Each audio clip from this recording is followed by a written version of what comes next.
Collision की second class. इसमें देखो, कल मैंने बताया था कि मान लो बिफोर कोलिजन क्या सिचुएशन होती है,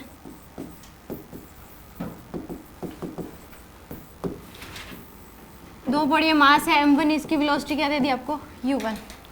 एक दूसरी बॉडी है जिसका मास क्या है m2, इसकी वेलोसिटी कितनी है u2। बिफोर कोलिजन जो है u1 क्या होगा ग्रेटर देन u2, तभी कोलिजन हो पाएगा। अगर u2 ज़्यादा हुआ u1 से तो कोलिजन नहीं होगा। ड्यूरिंग कोलिजन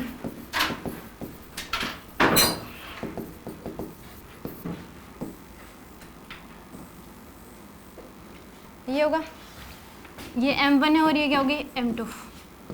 ये लाइन क्या होती है, इसको क्या बोलते हैं, कल बताया गया था लाइन ऑफ इम्पैक्ट।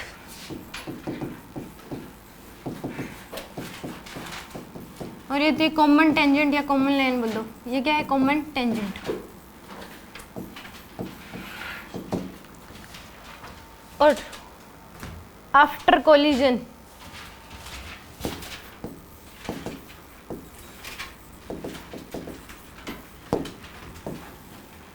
ये m1 है और ये m2 की बॉडी है, इसकी वेलोसिटी v1 और इसकी वेलोसिटी क्या हो जाएगी v2, और v2 क्या होगी ग्रेटर देन v1। ये सिचुएशन होते हैं कोलिजन के दौरान। यहाँ पे आपको गिवन ये है कि मास जो है, मास गिवन है m1 m2, initially velocity u1 u2 और e की वैल्यू 1 गिवन है। e की वैल्यू क्या गिवन है यहाँ पे 1। तो यहाँ से वो दो इक्वेशन बनती हैं, एक e की equation e equal to v2 minus v1 divide by u1 minus u2, और एक हम क्या लगाते हैं इसमें linear momentum p initial equal to p final. उन दोनों इक्वेशन को बना के दो रिजल्ट आते हैं, वो दोनों रिजल्ट याद रखने हैं, बहुत इंपॉर्टेंट है। उन दोनों रिजल्ट से 4 जो है केसेस ड्राइव होंगे। यानी कि रिजल्ट क्या है कि आफ्टर कोलिजन फाइंड आउट करना था आपको v1 और v2, फाइंड आउट क्या करना है v1 v2। तो उन दोनों इक्वेशन से दो इक्वेशन निकल के आती है। v1 की जो वैल्यू होगी वो होगी m1 माइनस m2 इंटू में u1 डिवाइड बाय में m1 plus m2 plus 2m2 u2 divide by में m1 प्लस m2। ये किसकी वैल्यू आएगी v1 की वैल्यू। और v2 की जो वैल्यू होगी वो होगी 2m1 u1 डिवाइड बाय में m1 प्लस m2 और plus m2 minus m1 into में u2 डिवाइड बाय में m1 प्लस m2। ये दो रिजल्ट याद रखने हैं आपको, और ये दोनों रिजल्ट जो है उन दो इक्वेशन से निकल के आते हैं। ये दोनों रिजल्ट किससे निकल के आते हैं, उन दोनों इक्वेशन से, कि v1 की वैल्यू क्या होगी m1 माइनस m2 इंटू में u1 और डिवाइड बाय में m1 प्लस m2 और 2 प्लस में 2m2 u2 डिवाइड बाय में m1 प्लस m2, और v2 की वैल्यू होगी 2m1 u1 डिवाइड बाय में m1 plus m2 plus m2 minus m1 into में u2 डिवाइड बाय में m1 प्लस m2। दो इक्वेशन, दो यहाँ पे v1 और v2 की दो इक्वेशन है। ये तभी इक्वेशन है जब e की वैल्यू क्या है 1, यानी कि परफेक्टली इलास्टिक कोलिजन हो रहा है। e की वैल्यू क्या है यहाँ पे 1। अब इन दोनों से, दोनों इक्वेशन से 4 रिजल्ट निकल के आएंगे। इन दोनों इक्वेशन से क्या होंगे 4 रिजल्ट निकल के आएंगे। मेन वो हैं, उनके ऊपर क्वेश्चंस आते हैं, ठीक है।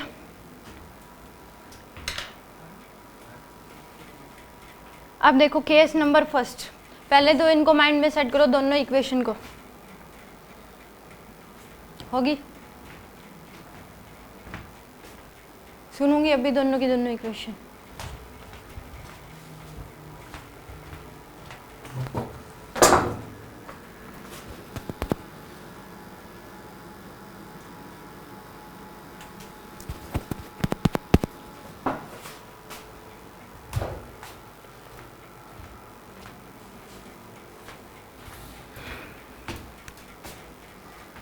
होगी, बता दो। m1 minus m2 into u1 divided by m1 plus m2 plus 2m2 u2 divided by m1 plus m1। ठीक, और v2 की वैल्यू क्या हो जाएगी, जहाँ u1 था वहाँ v2 आ, v1 v2 की वैल्यू हो जाएगी 2m1 u1 divide by m1 plus m2 into plus में m2 minus m1 into u2 divide by में m1 प्लस m2। अब देखो केस नंबर फर्स्ट क्या है। केस नंबर फर्स्ट में एक हैवी बॉडी है, एक क्या है बहुत लार्ज बॉडी है, और एक का बहुत छोट,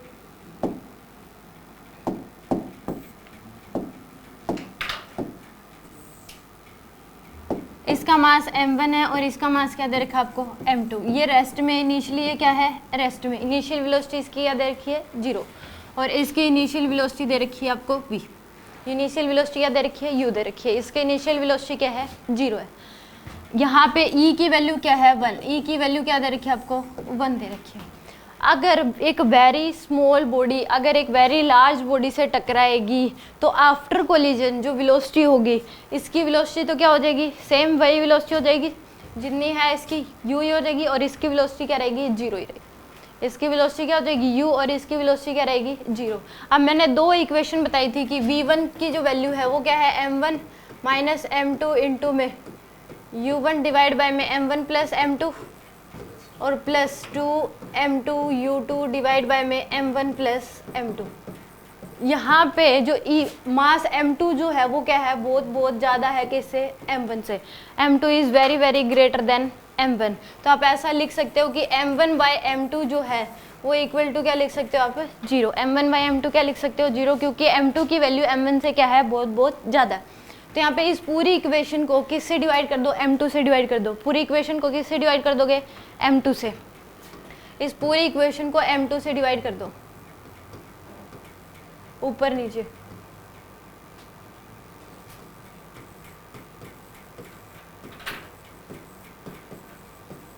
तो जहाँ जहाँ पे m1 बाई m2 वहाँ क्या पुट कर दोगे 0, और जहाँ पे m2 बाई m2 तो वहाँ पे 1। तो इसमें कितने आ जाएगी, v1 की जो वैल्यू है वो किसके इक्वल आ जाएगी आपके पास 0 माइनस 1 इंटू में u1 और प्लस 0, ये आ जाएगी आपके पास 0 डिवाइड बाय में ये क्या हो जाएगा 0 प्लस 1, और ये क्या हो जाएगा आपके पास,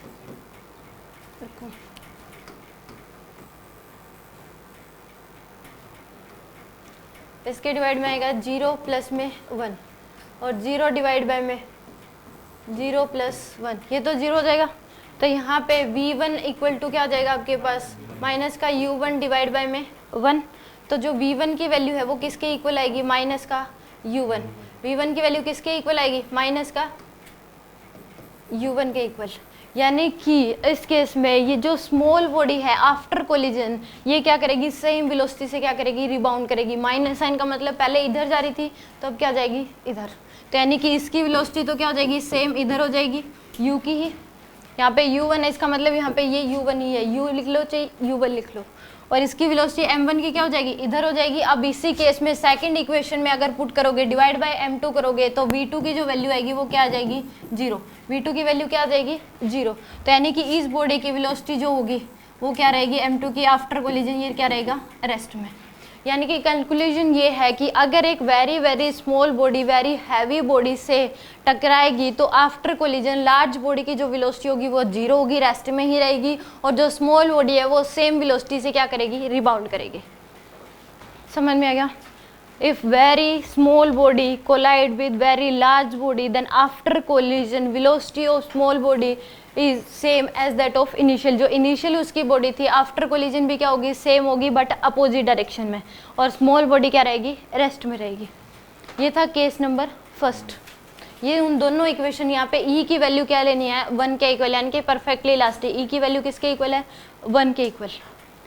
केस नंबर फर्स्ट समझ आ गया।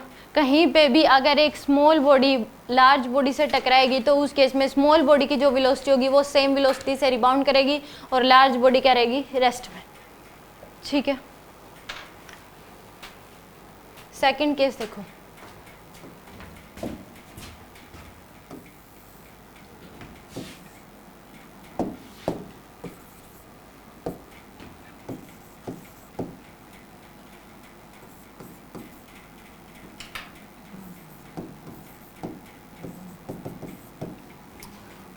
ये क्या है, इसका मास है m1 और इसका मास क्या है m2। यहाँ पे m1 क्या है, बहुत ज़्यादा है किससे, m2 से। m1 क्या है, बहुत ज़्यादा है किससे, m2 से। इसकी वेलोसिटी u है, ये स्टार्टिंग में क्या है, रेस्ट में।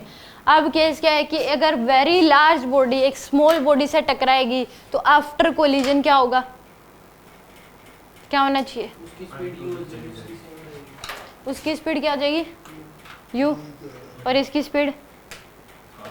इसकी स्पीड डबल हो जाएगी, इसकी स्पीड सेम रहेगी। आफ्टर कोलिजन, क्या कह रहे हो?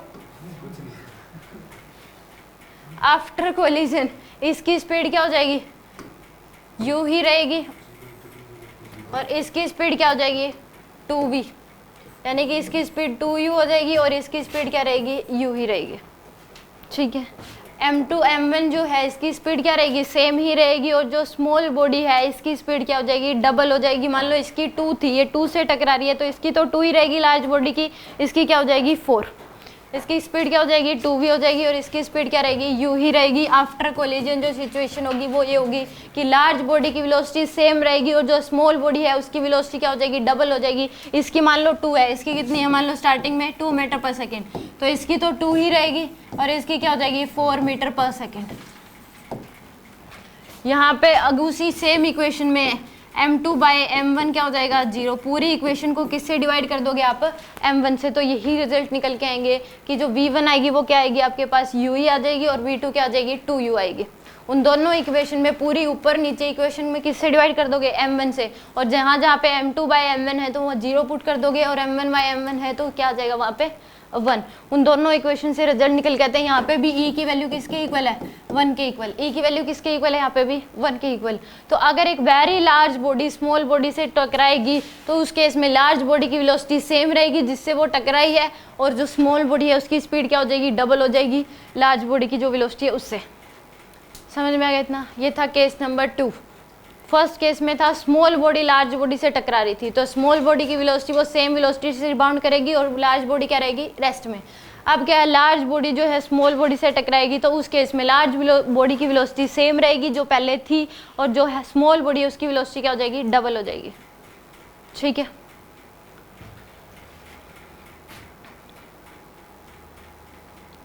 केस नंबर 3 देखो।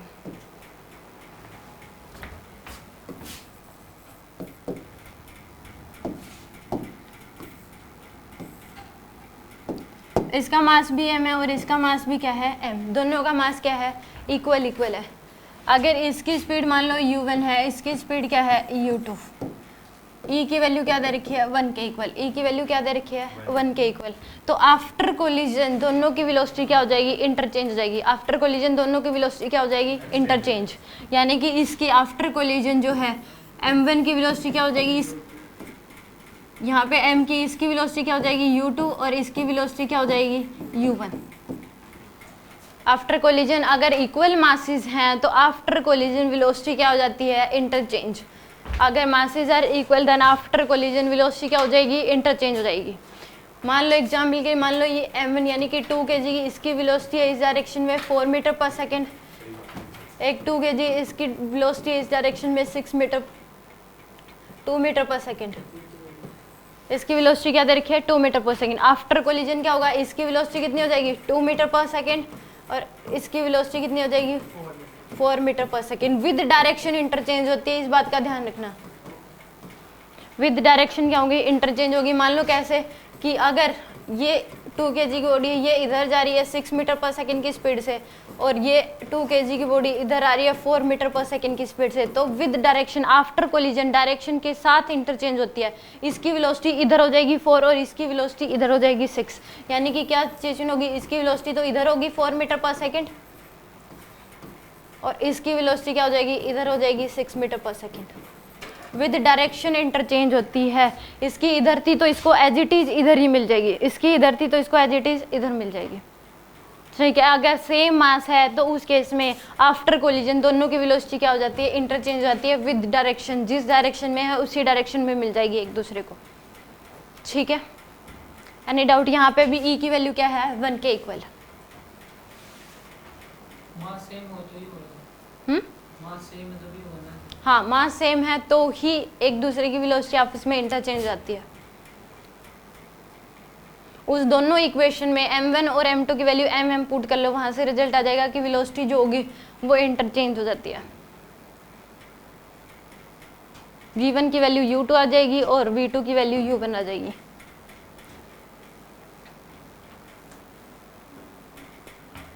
ये था केस नंबर 3। अगर दो मासेस इक्वल हैं तो आफ्टर कोलिजन वेलोसिटी क्या हो जाती है? Get interchange. After collision velocity interchange आती है।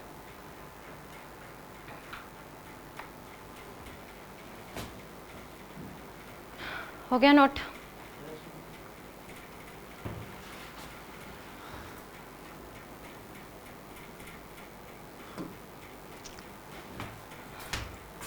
केस नंबर 4,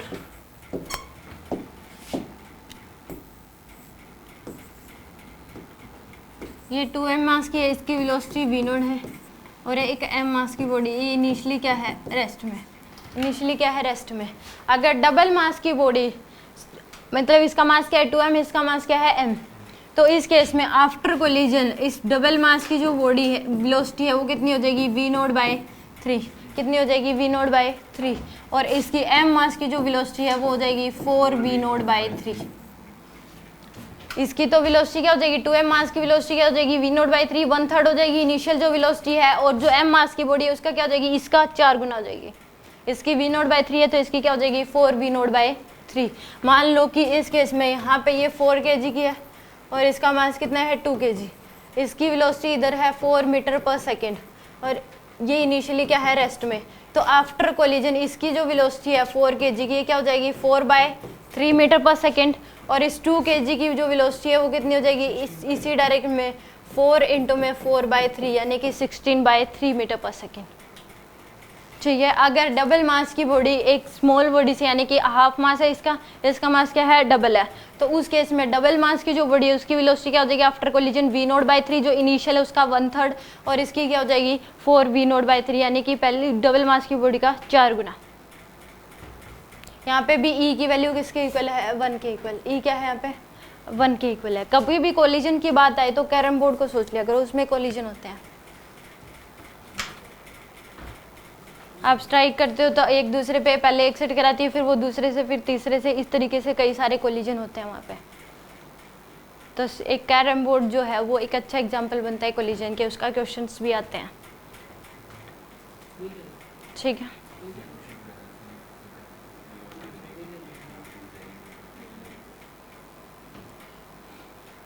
एक क्वेश्चन करके दिखा दो।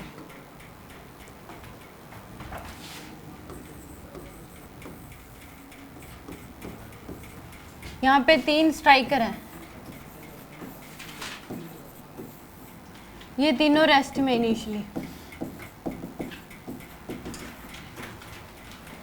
ठीक है, इसकी वेलोसिटी क्या है, v नोट, और ये 3 स्ट्राइकर हैं आगे, m और m और m, ये तीनों क्या है पहले रेस्ट में। आपने इसको वेलोसिटी कितनी दे दी, v नोट की, ये इससे टकराएगी। फिर उसके इसमें पहले ये नहीं कि सारे के सारे एक साथ ही कोलिजन करेंगे, क्योंकि ये तो रेस्ट में है। पहले इसके पास, ये इसके साथ टकराएगी तो इसके पास वेलोसिटी होगी, फिर इसके साथ टकराएगा, फिर इसके पास वेलोसिटी होगी, फिर इसके साथ टकराएगा। तो ये बताना है find velocity of all striker after all collision. सारे कोलिजन होने के बाद फाइनली वेलोसिटी क्या होगी इन सभी स्ट्राइकर्स की, बता दो। E की वैल्यू यहाँ पे भी 1 के इक्वल है, E इक्वल टू क्या है 1। Find final velocities of all striker after all collision. Find final velocities of all striker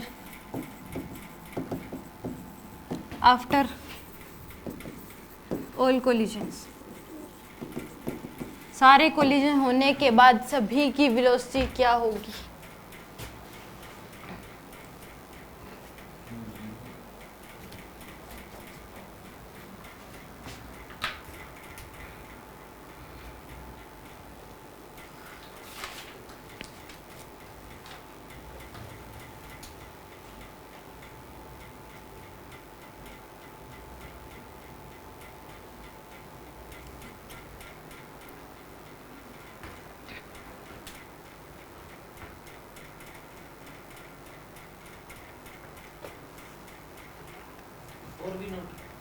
सभी की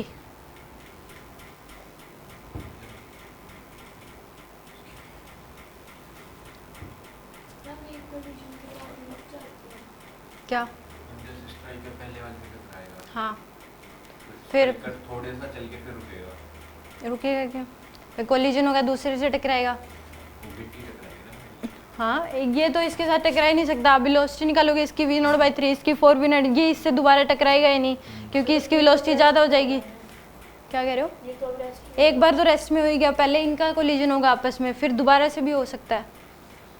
देखो ये क्वेश्चन मैं करवा दे रही हूँ इसमें, इसको अलग अलग सोच लो क्योंकि सारे के सारे कोलिजन एक साथ नहीं हो रहे, पहले इन दोनों का होगा, फिर इन दोनों का होगा, फिर इन दोनों का, इस तरीके से होंगे। तो इसको ऐसे सोचो, ये 2m है, इसकी वेलोसिटी क्या है इधर v नोट, इनको अलग अलग कर लो थोड़ा। इसकी वेलोसिटी है 0 इनिशियली, इसकी भी वेलोसिटी क्या है 0 है, और इसकी भी वेलोसिटी क्या है 0, तीनों की वेलोसिटी इनिशियल 0 है। अब इन दोनों का एक बार मत सोचो, इन दोनों का कोलिजन होगा पहले, ये इसका मास 2m है, इसका मास m है, तो इसकी वेलोसिटी क्या हो जाएगी v नोट बाई 3 और इसकी वेलोसिटी क्या हो जाएगी 4v नोट बाई 3, यानी कि इसकी तो वेलोसिटी हो जाएगी आपके पास 2m है, इसकी वेलोसिटी हो जाएगी v नोट बाई 3 और इसकी वेलोसिटी कितनी हो जाएगी 4v नोट बाई 3, और ये दोनों क्या रहेंगे रेस्ट में रहेंगे। ये फर्स्ट कोलिजन हुआ है, ये क्या है यहाँ पे फर्स्ट कोलिजन हुआ है। समझ में आ गया इतना? ये इससे टकराएगा तो इसकी वेलोसिटी v नोट बाई 3 हो जाएगी, इसकी वेलोसिटी क्या हो जाएगी 4v नोट बाई 3, और ये दोनों क्या रहेंगे रेस्ट में। अब ये इससे तो टकरा नहीं सकता, इसकी स्पीड ज़्यादा है, तो ये क्या करेगा इससे टकराएगा, इसके सामने ये है, तो ये इन दोनों का कोलिजन होगा। तो इस केस में इन दोनों का कोलिजन होगा तो ये दोनों का मास क्या है इक्वल है, दोनों का मास इक्वल है, तो वेलोसिटी क्या हो जाएगी इंटरचेंज हो जाएगी। तो दूसरे कोलिजन में इसकी वेलोसिटी तो यही रहेगी v नोट बाई 3, इसकी वेलोसिटी इन दोनों की इंटरचेंज होगी तो इसकी वेलोसिटी 0 हो जाएगी और इसकी कितनी हो जाएगी 4v नोट बाई 3।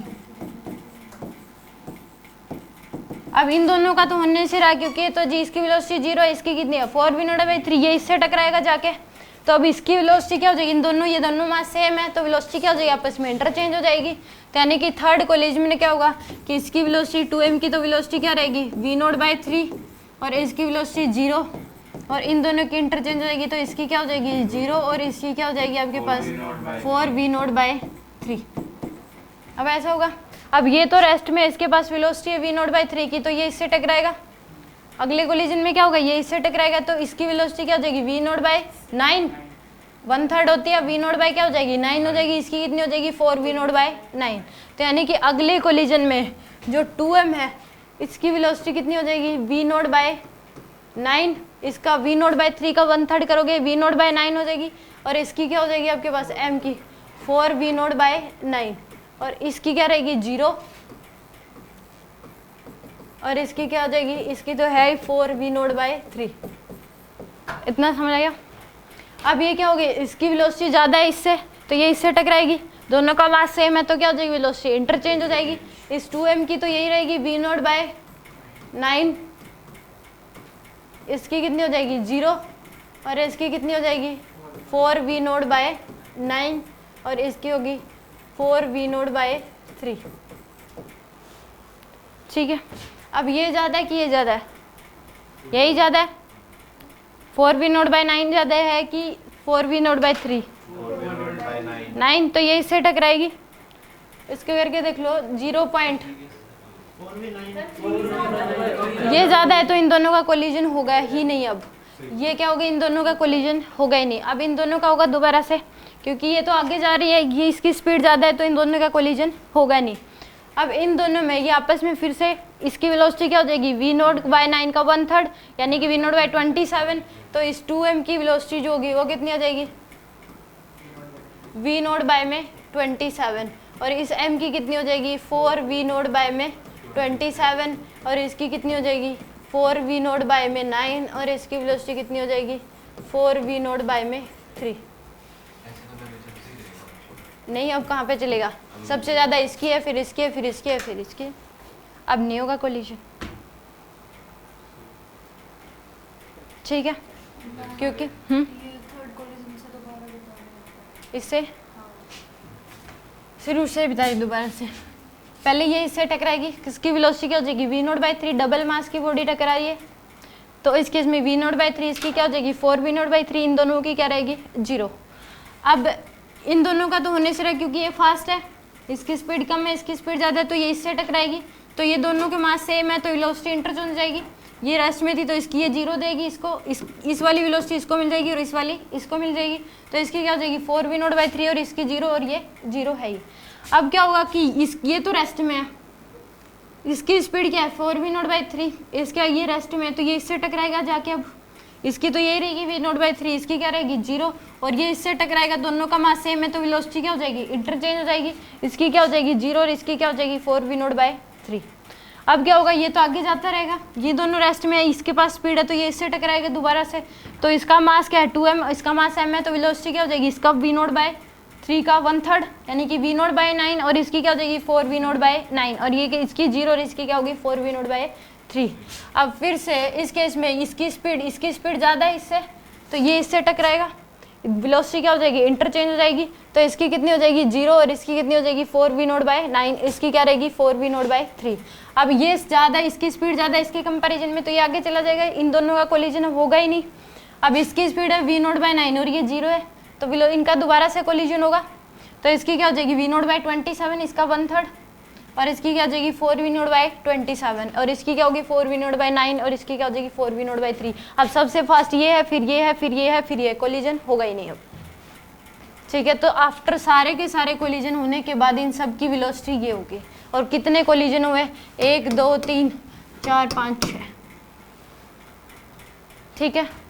किसी को कोई डाउट इस क्वेश्चन में? सोचना घर जाके दोबारा से, अगर ना समझ आए हो तो ठीक है, फिर से पूछ लेना कि अगर नहीं समझ आए तो मैं फिर से समझा दूँगी। टेस्ट में सारे निकाल इतने ज़्यादा देता नहीं है, तो ये मतलब 2 दे दिए, तो उस केस में ये पूछ लेगा इतने कोलिजन के बाद बताओ क्या हो जाएगी। मैंने सभी कोलिजन्स के बाद पूछी है, समझ में आ गया ये? किसी को डाउट? एक क्वेश्चन और करके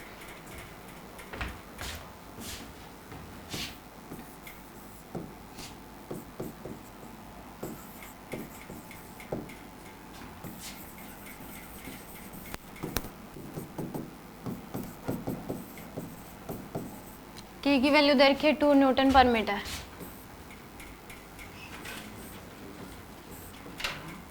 इसका मास है 1 kg और इसकी वेलोसिटी दे रखी है आपको 6 मीटर पर सेकेंड। ये बताना है कि ये इससे टकराएगी, यहाँ पे क्या हो रहा है परफेक्टली इन इलास्टिक कोलिजन है। परफेक्टली क्या हो रहा है इन इलास्टिक, और परफेक्टली इन इलास्टिक कोलिजन में दोनों बॉडी एक दूसरे के साथ क्या हो जाती हैं चिपक जाती हैं, क्योंकि E की वैल्यू क्या होती है इसमें 0। यहाँ पे कौन सा कोलिजन हो रहा है परफेक्टली इन इलास्टिक कोलिजन, ये गिवन है आप में क्वेश्चन में। तो ये बताना है कि लॉस कितना होगा, लॉस इन काइनेटिक एनर्जी,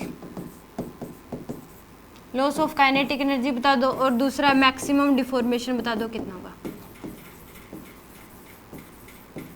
यानी कि ये बुलेट जो है इस ब्लॉक से टकराएगी और इसके दोनों क्या हो जाएंगे एक साथ चिपक जाएंगी।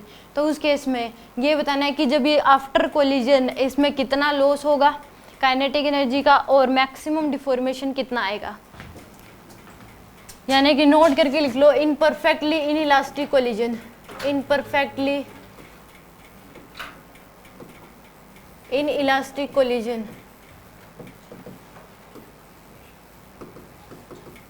both bodies stick with each other।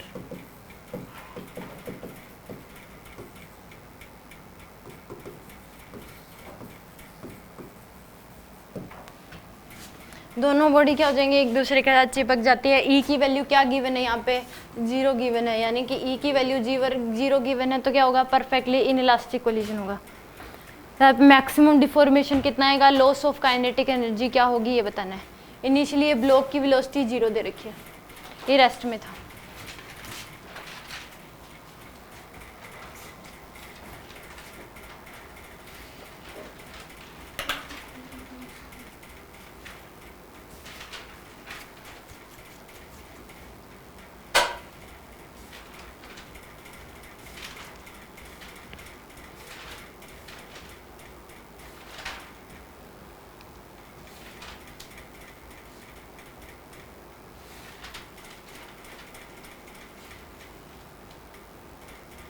आज वो मोइल नहीं आया, सो गया मोइल। पता ही नहीं।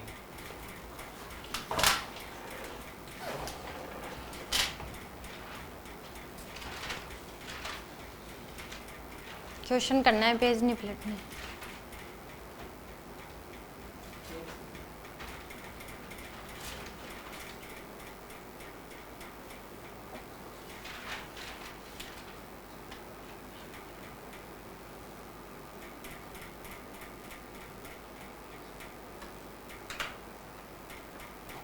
पहले कर रखा है। मैक्सिमम डिफॉर्मेशन 0 जीरो कैसे आएगा? मैक्सिमम डिफॉर्मेशन का मतलब आया ही नहीं, जीरो है तो। देखो इसमें पहले इस केस में यहाँ पे मोमेंटम कंजर्वेशन लगा सकते हैं। मैंने ये बताया था कि मोमेंटम कंजर्वेशन हम लगा सकते हैं इस केस में, क्योंकि यहाँ पे कोई भी एक्सटर्नल फोर्स नहीं लग रहा है। तो मैंने तीनों में बताया था, चाहे परफेक्टली इलास्टिक कोलिजन हो, परफेक्टली इनइलास्टिक कोलिजन हो, चाहे इनइलास्टिक, तीनों में मोमेंटम कंजर्वेशन लगा सकते हैं। तो मोमेंटम कंजर्वेशन लगा के, क्योंकि ये बुलेट इसमें घुसेगी तो दोनों की क्या हो जाएगी, एक कॉमन वेलोसिटी होगी, दोनों एक दूसरे के साथ चिपक गई तो दोनों क्या होगी, एक कॉमन वेलोसिटी होगी। तो मोमेंटम कंजर्वेशन लगाओ, पी इनिशियल इक्वल टू क्या करोगे, पी फाइनल। इनिशियली इसका मोमेंटम कितना है 6 और इसका क्या है 0। फाइनल ये दोनों क्या होंगे, ये बुलेट जो है ये इसके अंदर आ जाएगी। इसका मास कितना है 1 kg। तो इन दोनों की क्या होगी, एक कॉमन वेलोसिटी हो जाएगी vc। दोनों की क्या हो जाएगी, एक कॉमन वेलोसिटी हो जाएगी। आफ्टर कोलिजन ये क्या होगी, इस बुलेट इस ब्लॉक के अंदर, और दोनों की मास क्या हो जाएगी, कंबाइंड मास क्या हो जाएगा 3 kg, और इन दोनों की एक कॉमन वेलोसिटी होगी vc। तो फाइनल मोमेंटम क्या हो जाएगा, मास है 3 इंटू में क्या हो जाएगा vc, 3 vc। तो यहाँ पे 6 इक्वल टू क्या हो जाएगा 3 vc। तो दोनों की कॉमन वेलोसिटी कितनी हो जाएगी 6 डिवाइड बाय 3 यानी कि 2 मीटर पर सेकेंड। अब दोनों की इस वेलोसिटी चलेंगे 6 मीटर पर सेकेंड से, ठीक है। ये है इन दोनों की कॉमन वेलोसिटी। अब इसकी काइनेटिक एनर्जी निकाल लो। इसके पास अब जितनी काइनेटिक एनर्जी होगी वो सारी की सारी किस में जाएगी, डिफॉर्मेशन में। जितनी भी काइनेटिक एनर्जी होगी वो सारी की सारी अगर डिफॉर्मेशन में चली जाएगी तब मैक्सिमम डिफॉर्मेशन आएगा। वो सारी की सारी किस में चली जाएगी, पोटेंशियल एनर्जी में। तो क्या आएगा, मैक्सिमम डिफॉर्मेशन। निकालने दो। इस केस में काइनेटिक एनर्जी कितनी है अब इसके पास, हाफ मास कितना है इसका 3 इंटू में कॉमन वेलोसिटी 2 का स्क्वायर। तो आ जाएगी आपके पास 3 इंटू में 4 डिवाइड बाई 2 यानी कि 6। कितनी आ गई 6 काइनेटिक एनर्जी। अब इसके पास कितनी है 6 है। इस पूरे सिस्टम की काइनेटिक एनर्जी कितनी है अब इसके पास, half mv square. Half mass कितना है इसका 3 और कॉमन वेलोसिटी कितनी है 2 का स्क्वायर, तो 6 जूल है। अब ये 6 जूल जब सारी की सारी जाएगी किसमें, हाफ के एक्स स्क्वायर से इक्वेट कर दो। इसको किससे इक्वेट कर दो, हाफ के की वैल्यू दे रखी है 2 इंटू में एक्स स्क्वायर इक्वल टू क्या आ जाएगा 6। तो एक्स स्क्वायर की वैल्यू किसके इक्वल आ जाएगी 6 से, एक्स की वैल्यू कितनी आएगी √6। इतना मैक्सिमम डिफॉर्मेशन आएगा जब पूरी की पूरी इसकी काइनेटिक एनर्जी पोटेंशियल एनर्जी में कन्वर्ट हो जाएगी तो क्या आएगा, मैक्सिमम डिफॉर्मेशन आएगा, ठीक है। अब लॉस निकालना है। लॉस यहाँ पे जरूर हुआ होगा क्योंकि पहले कुछ थी तो इसके अंदर ब्लूट घिसी है, तो इसका मतलब एनर्जी का लॉस हुआ होगा। इसको ब्लॉक को तोड़ने फोड़ने में चली गई होगी कुछ एक एनर्जी, तो उस केस में। और परफेक्टली इनइलास्टिक कोलिजन होता है तो परफेक्टली इनइलास्टिक कोलिजन में कुछ ना कुछ एनर्जी का लॉस होता है। तो इनिशियल काइनेटिक एनर्जी निकालो यहाँ पे। इनिशियल काइनेटिक एनर्जी, इस ब्लॉक तो रेस्ट में था, इस ब्लॉक की तो इनिशियल काइनेटिक एनर्जी 0 थी। बुलेट की इनिशियल काइनेटिक एनर्जी कितनी हो जाएगी, हाफ मास है 1 इंटू में वेलोसिटी कितनी थी 6 का स्क्वायर, तो कितनी थी इनिशियल काइनेटिक एनर्जी 18 जूल। पूरे सिस्टम की इनिशियल काइनेटिक एनर्जी क्या थी 18 जूल। फाइनल काइनेटिक एनर्जी क्या हो जाएगी, हाफ इंटू में मास है 3 इंटू में वेलोसिटी कितना 2 का स्क्वायर, तो आ जाएगी आपके पास 6 जूल। ये थी फाइनल काइनेटिक एनर्जी। ये क्या है, इनिशियल काइनेटिक एनर्जी। तो लॉस इन काइनेटिक एनर्जी क्या हो जाएगा, इनिशियल माइनस फाइनल। लॉस निकालने के लिए हमेशा इनिशियल माइनस फाइनल करते हैं, चेंज निकालने के लिए हमेशा फाइनल माइनस इनिशियल, क्योंकि लॉस तो तभी होगा पहले ज़्यादा होगी बाद में क्या होगी कम। तो उस केस में लॉस निकालने के लिए हमेशा क्या करते हैं, इनिशियल माइनस फाइनल। तो इनिशियल थी 18 और माइनस फाइनल है 6, तो आंसर आ जाएगा आपके पास 12 जूल। इतना लॉस हो गया और ये सारी की सारी हीट एनर्जी में चली गई होगी, ब्लॉक को तोड़ने और फोड़ने में गई है। इतना लॉस हो गया एनर्जी का, समझ में आ गया इतना। एनी डाउट लॉस का। पहले इस केस में ये तो रेस्ट में था, बुलेट के पास जो वेलोसिटी थी वो कितनी थी 6 मीटर पर सेकेंड, मास था इसका 1 kg।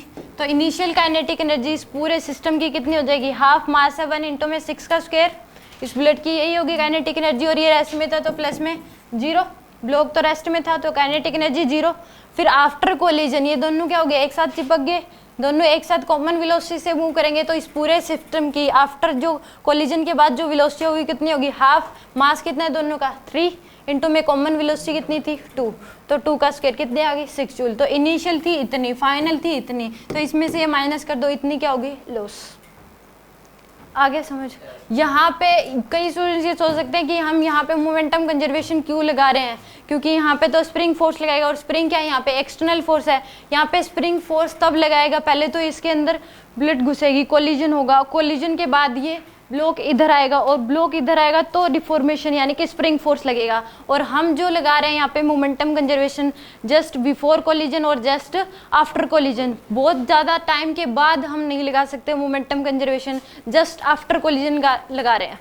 तो उस केस में और डिफॉर्मिंग फोर्स लगने में टाइम लगेगा, क्योंकि पहले तो इस केस में डिफॉर्मेशन आएगा फिर स्प्रिंग फोर्स लगेगा।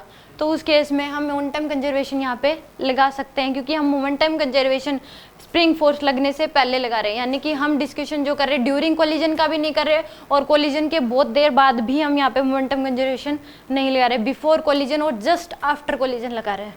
ठीक है, तो इसमें एक क्वेश्चन समझ आ गया। एक क्वेश्चन और करते हैं।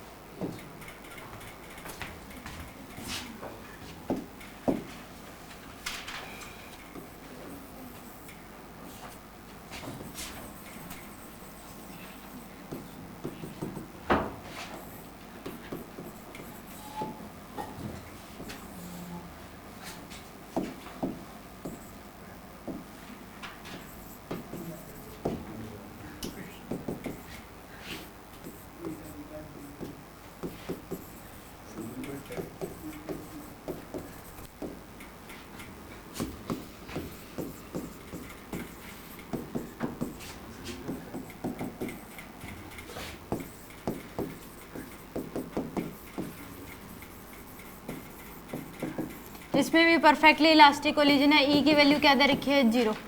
परफेक्टली इलास्टिक कोलिजन कहीं पे भी आ जाए तो बॉडी एक दूसरे के साथ क्या हो जाएंगी, चिपक जाएंगी। इस बात को अगर बॉडी एक दूसरे का चिपक रही है तो इसका मतलब वहाँ पे क्या होगा, परफेक्टली इन इलास्टिक कोलिजन ही होगा। इसमें बता दो कितना लॉस होगा काइनेटिक एनर्जी का और मैक्सिमम डिफॉर्मेशन कितना आएगा।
रूट 24 है।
Loss of kinetic energy 48।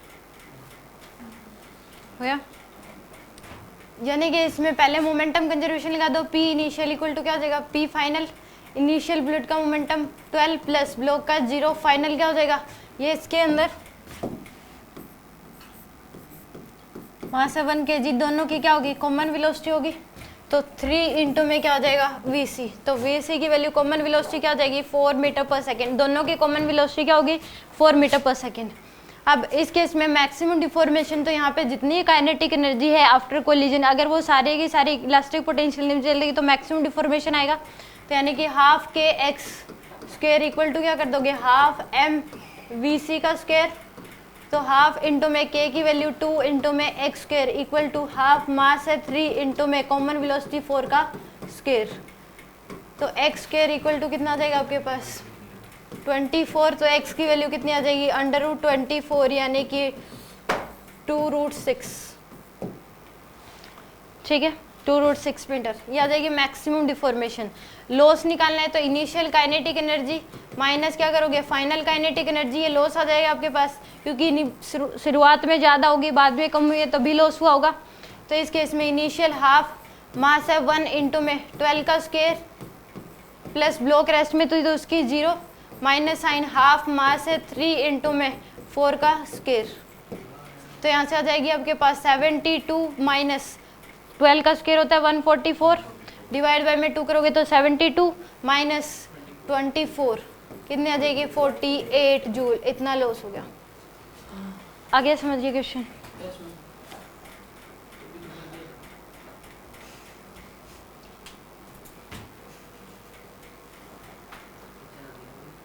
हो गया नोट।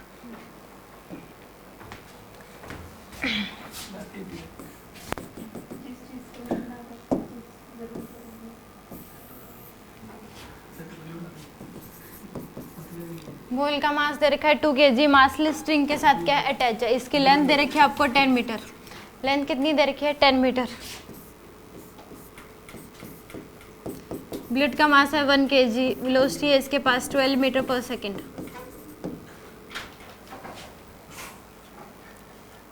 मैं सही बता रही हूँ, आप ऐसे ही सुनोगे मेरे से, अगर अब की बार आवाज़ आ गई तो मैं कुछ कह नहीं रही, इसका मतलब ये नहीं है कि मैं कुछ कह नहीं सकती।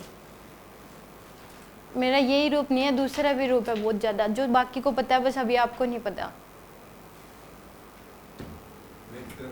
हाँ दोनों को ही बात कह रही हूँ मैं।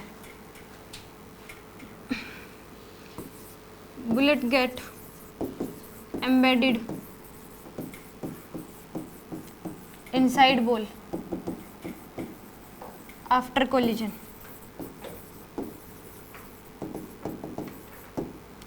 ये आपको गिवन है और परफेक्टली इनइलास्टिक कोलिजन हो रहा है। क्या हो रहा है, परफेक्टली इनइलास्टिक कोलिजन।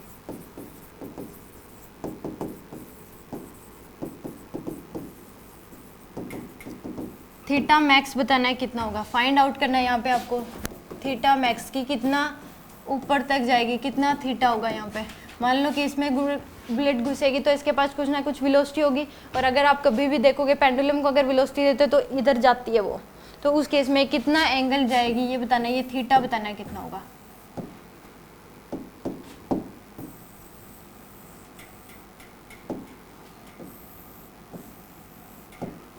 थीटा बता दो कितना होगा आफ्टर कोलिजन, ये कितना एंगल कवर करके कितनी हाइट तक ऊपर जाएगी, कितना एंगल कवर करेगी ये बताना है। पेंडुलम हमेशा अगर वेलोसिटी देते हो तो ऐसे ऐसे करता है, तो उस केस में कितना एंगल बनाएगा ये वर्टिकल के साथ, ये बताना है।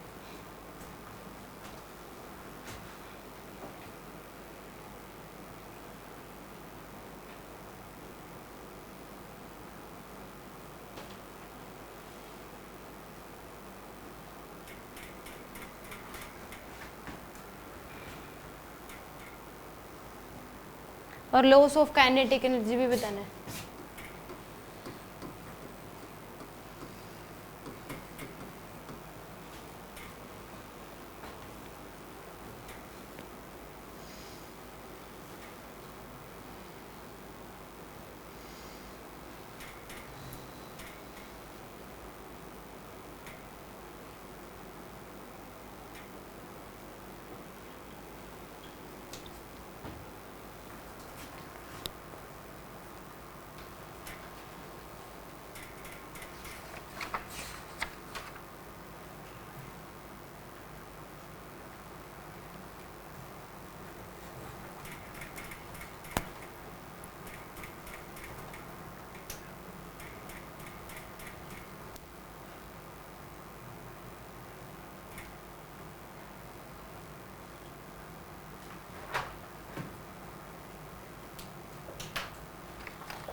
हो गया।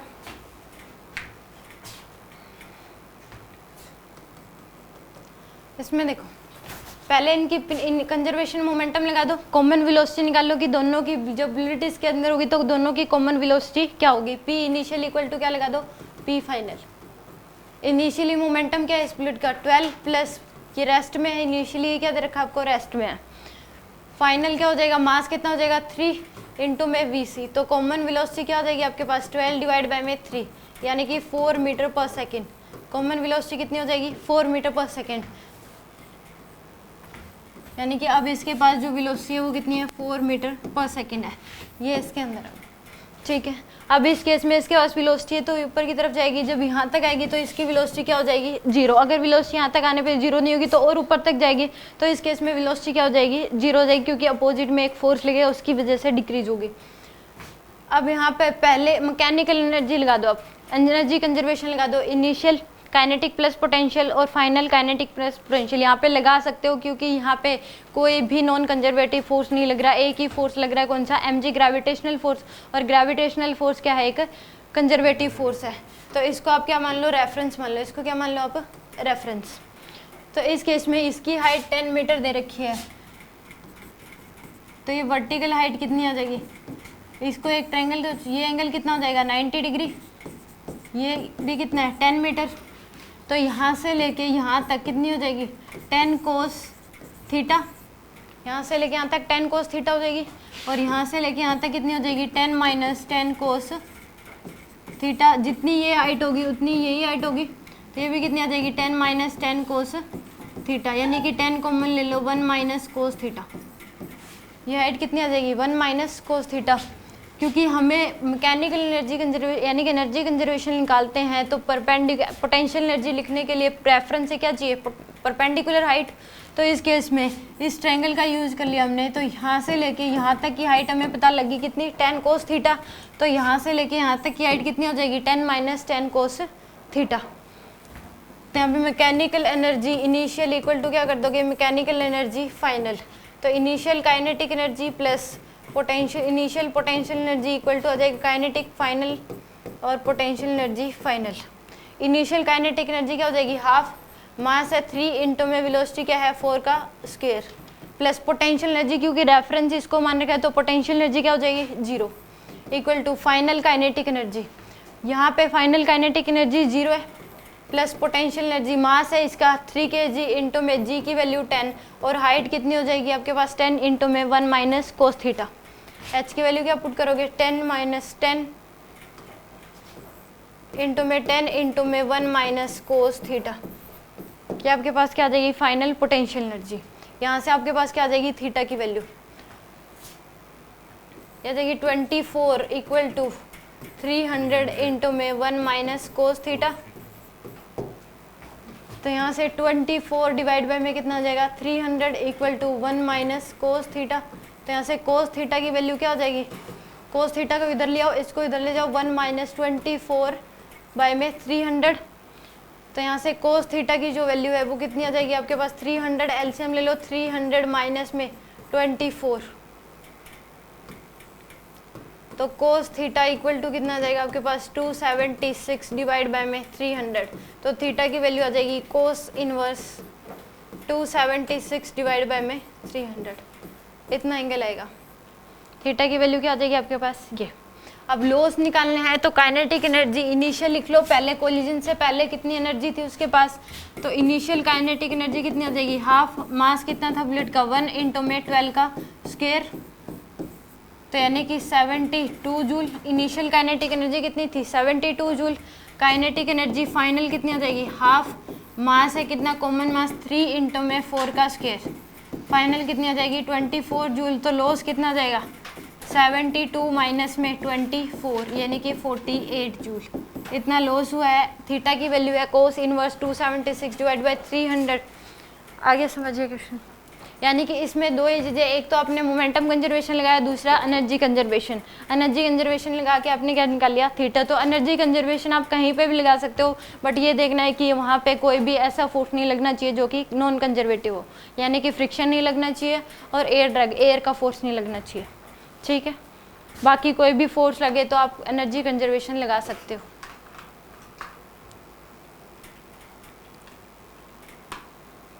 यहाँ तक कोई डाउट?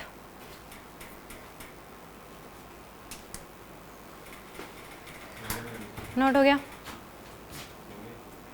नहीं, भी दो चीज़ें और बतानी रहती हैं।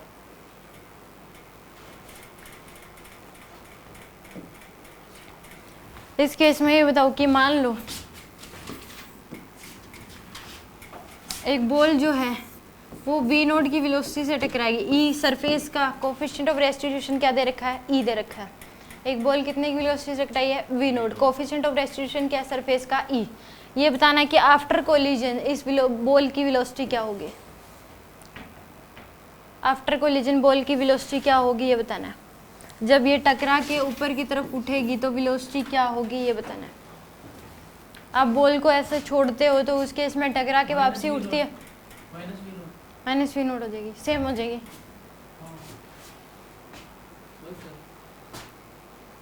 बताओ इसमें कितनी हो जाएगी? हाफ हो जाएगी।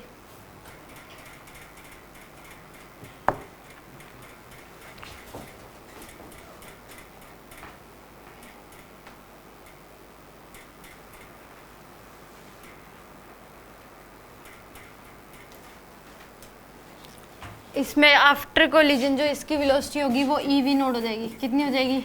E v node. After collision velocity क्या हो जाएगी इसकी? ई वी नोड। जब ये दोबारा से टकराएगी फिर जब उठेगी तो वेलोसिटी क्या हो जाएगी? ई की पावर 2 वी नोड। कितनी हो जाएगी? ई की पावर 2 वी नोड। क्योंकि ऐसा होगा कि पहले टकराई है, कितनी वेलोसिटी से रिबाउंड करेगी? ई वी नोड से। फिर दोबारा से टकराएगी same velocity e v naught से, फिर दोबारा उठेगी तो ई की पावर 2 वी नोड।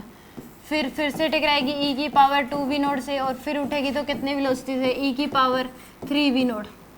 ऐसे ही एन कोलिजन के बाद जो इसकी वेलोसिटी होगी वो कितनी हो जाएगी? ई की पावर एन वी नोड। अब ये आया कहाँ से? आपने ई इक्वल टू फॉर्मूला पढ़ा था, velocity of separation divide by में वेलोसिटी ऑफ अप्रोच, ये था। तो जब ये ग्राउंड की तरफ आ रही थी तो कितने, ग्राउंड रेस्ट में है, ग्राउंड से टकराई है तो ग्राउंड क्या है यहाँ पे? रेस्ट में है। तो अप्रोच, वेलोसिटी ऑफ अप्रोच कितनी थी? वी नोड की। वेलोसिटी ऑफ सेपरेशन निकालना है कि जब ये टकरा के ऊपर की तरफ जाएगी तो कितनी वेलोसिटी? तो ई इक्वल टू क्या हो जाएगा? Velocity of separation divide by में वेलोसिटी ऑफ अप्रोच कितना दे रखा था? V naught. तो यहाँ से वेलोसिटी ऑफ सेपरेशन की जो वैल्यू है वो क्या हो जाएगी? ई वी नोड के इक्वल। यहाँ से कि एक कोलिजन के बाद जब वेलोसिटी होगी वो क्या हो जाएगी? E v naught. Second collision के बाद ई की power 2 v naught. Third collision के बाद ई की पावर 3 वी नोड। और इसी तरीके से एन कोलिजन के बाद वेलोसिटी क्या हो जाएगी? ई की पावर एन वी नोड। ठीक है, लिख लो इस बात को। When a ball strike with ground with velocity v naught, when a ball strike with ground with velocity v naught, when a ball strikes with ground with velocity v naught and coefficient of restitution is E, and coefficient of restitution is E, then velocity after n collision, then velocity after n collision will be e की power n v node.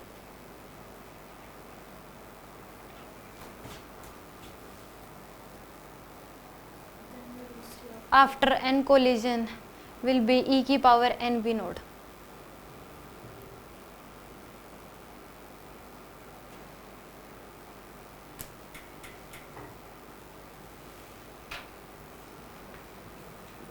एक question है करके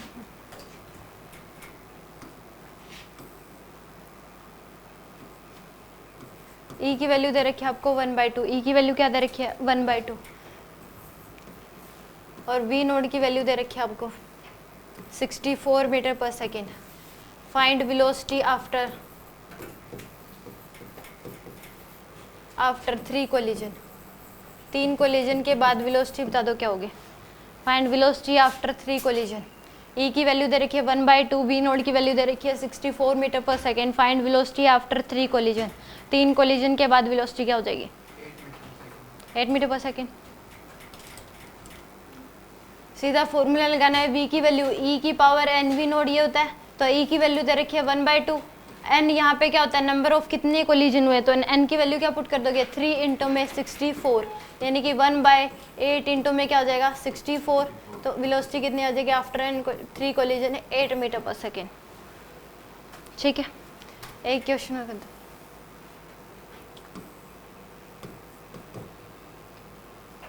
ए की value 1/2 है, v naught की जो value दे रखी है वो दे रखी है आपको 1024 मीटर पर सेकेंड। वी नोड की वैल्यू कितनी दे रखी है, 1024 मीटर पर second. Find velocity after 4 collision. 4 collision के बाद वेलोसिटी क्या हो जाएगी, आप भी कर लो थोड़ा।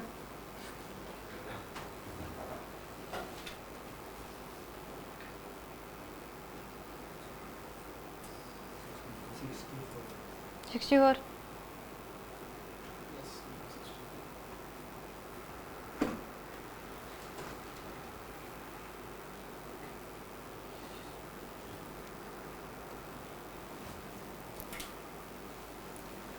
यहाँ पे यही फॉर्मूला लगाना है। v की वैल्यू क्या हो जाएगी, e की पावर n वी नोड है, तो e की वैल्यू 1/2, n की वैल्यू क्या पुट कर दोगे 4 इंटू में v की वैल्यू है 1024, तो 1/16 इंटू में कितना आ जाएगा 1024, तो इसको कट करोगे तो कितना रहा 64 मीटर पर सेकेंड। 4 कोलिजन के बाद वेलोसिटी क्या हो जाएगी 64 मीटर पर सेकेंड। आ गया समझ, एनी आउट। नेक्स्ट बस लास्ट कंसेप्ट।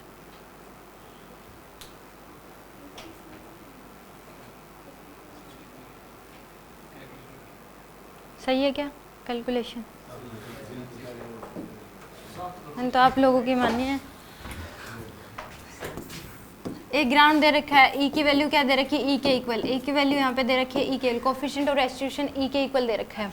एक बॉल को इन जीरो वेलोसिटी से छोड़ दिया एच हाइट ऊपर से, तो ये बताना है कि आफ्टर कोलिजन कितनी हाइट तक उठेगी, आफ्टर एन कोलिजन या आफ्टर 1 कोलिजन पूछा है। इस केस में देखो, जब ये दोबारा से उठेगी तो h की जो वैल्यू होगी वो किसके इक्वल हो जाएगी, e की पावर 2h। h डैश की वैल्यू किसके इक्वल हो जाएगी, e की पावर 2h, इतनी हाइट तक उठेगी। h की वैल्यू क्या होगी, e की पावर 2h। अगर एक बॉल को जीरो वेलोसिटी से h हाइट से जीरो वेलोसिटी से छोड़ दिया तो आफ्टर कोलिजन कितनी हाइट तक उठेगी, e की पावर 2h। फर्स्ट कोलिजन के बाद सेकंड कोलिजन के बाद e की पावर 4h, थर्ड कोलिजन के बाद e की पावर 6h, और फिर फोर्थ कोलिजन के बाद e की पावर 8h, फिर इसे इसके e की पावर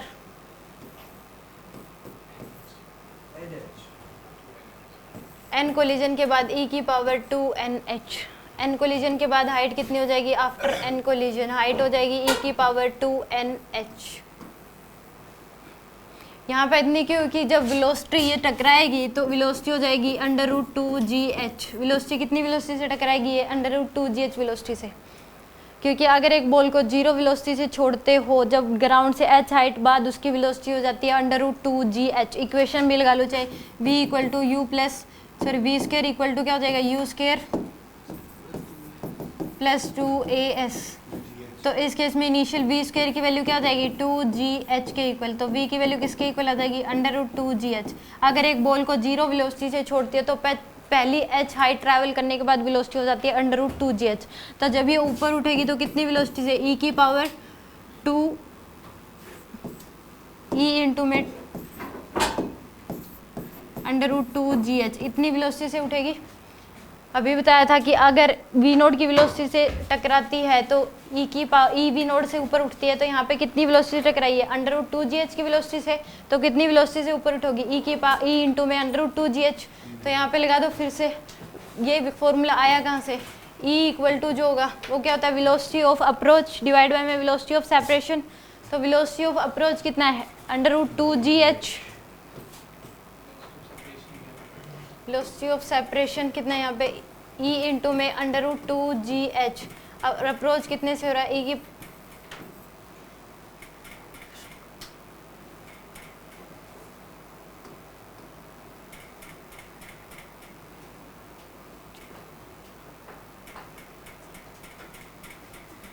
ए इंटू में under root 2GH velocity of separation approach हो रहा था अपने से, ई की वैल्यू ई के इक्वल दे रखी है।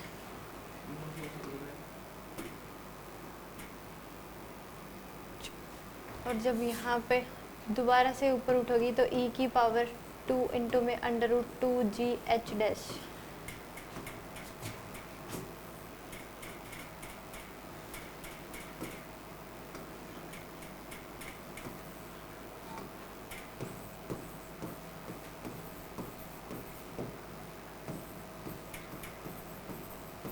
यहाँ पे आएगा ये एच डैश, यहाँ से इसको सोल्व करके क्या आ जाएगी आपके पास एच डैश की वैल्यू आ जाएगी, और वो कितनी होगी ई की पावर 2NH। लिखो इस बात को, when a body release from height h, when a body release from height h, then after n collision with ground, when a ball release from height h, then after n collision with ground it's raised to a height of e की power 2NH। when a body released from height h, then after n collision with ground it's raised to a height of e की power 2NH, e की power 2n into में h, with ground it's raised to a height of e की power 2n into में h।